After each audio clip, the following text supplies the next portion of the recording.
Hello students, myself Maushmi Bhattacharya from Sheth Vidya Mandir English High School CBSE Vasai. आज मैं आपको कक्षा 7 वसंत का पाठ 11 रहीम के दोहे फिर से समझाने जा रही हूँ। प्रस्तुत पाठ की रचना रहीम दास जी ने की है। मध्यकालीन कवि रहीम कलम और तलवार के धनी थे। इस पाठ में रहीमदास विरचित 5 नीतिपरक दोहे संकलित किए गए हैं। प्रत्येक दोहे का प्रसंग भिन्न है। पहले दोहे में रहीमदास जी यह कह रहे हैं कि कही रहीम संपत्ति सगे बनत बहुत बहुरीत विपत्ति कसौटी जे कसे तेई सांचे मीत।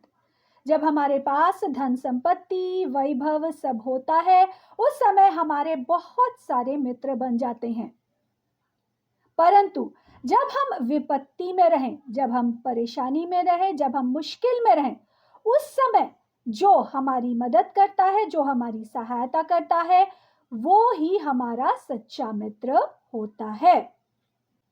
धन संपत्ति होने पर बहुत से लोग साथ देते हैं, परंतु सच्चा मित्र ही विपत्ति के समय साथ देता है।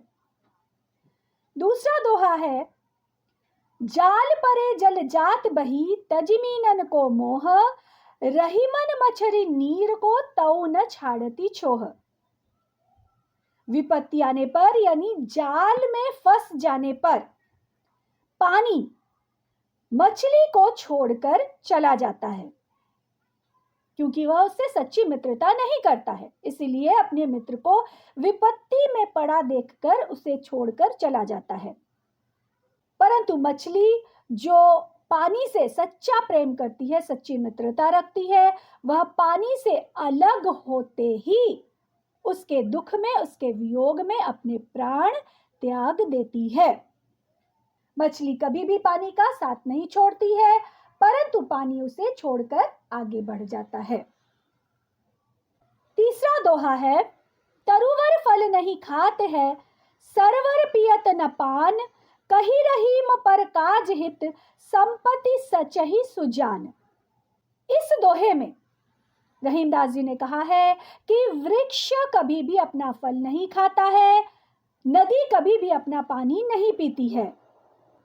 वह मनुष्य जो आगे के लिए यानी भविष्य के लिए संचय करके रखता है, दूसरे की मदद करने के लिए संचय करता है, वह ही वास्तव में सज्जन पुरुष होता है।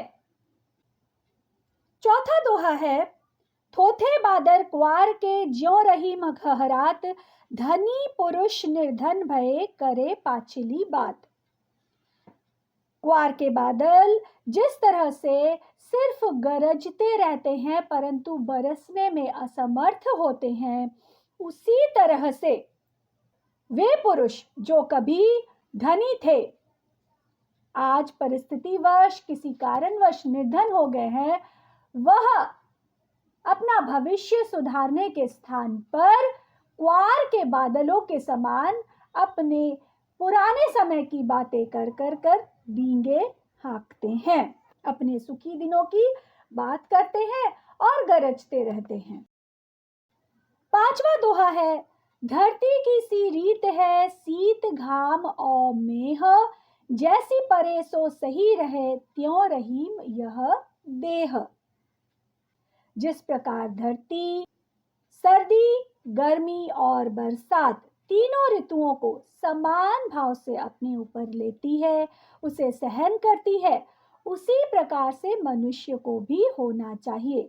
उसे सुख में अत्यंत सुखी और खुश होकर दुनिया के लोगों को तुच्छ नहीं समझना चाहिए और अपने दुख में एकदम दुखी होकर संसार से विरत नहीं हो जाना चाहिए। यानी हर परिस्थिति का डटकर सामना करना चाहिए और सामान्य रहना चाहिए। रहीमदास जी के ये दोहे हमें जीवन जीने की सीख देते हैं कि किस प्रकार हम जीवन को सही रूप से जी सकते हैं और अपने आप को, अपने चरित्र को ऊंचा उठा सकते हैं। रहीमदास जी के इन दोहों से हमें भी अपने जीवन में सीख लेनी चाहिए। इस पाठ के अंतर्गत आए हुए दोहों को हमने एक बार फिर से समझा। पाठ के अंतर्गत करवाए गए दोहों के सार को ध्यानपूर्वक पढ़ें, आशय स्पष्ट करो, प्रश्नोत्तर आदि को याद करें एवं अभ्यास में जो व्याकरणिक प्रश्न करवाए गए हैं उन्हें पुनः अभ्यास करें। पाठ को ध्यानपूर्वक पढ़ें। हमारा पाठ यहीं पर समाप्त होता है। धन्यवाद।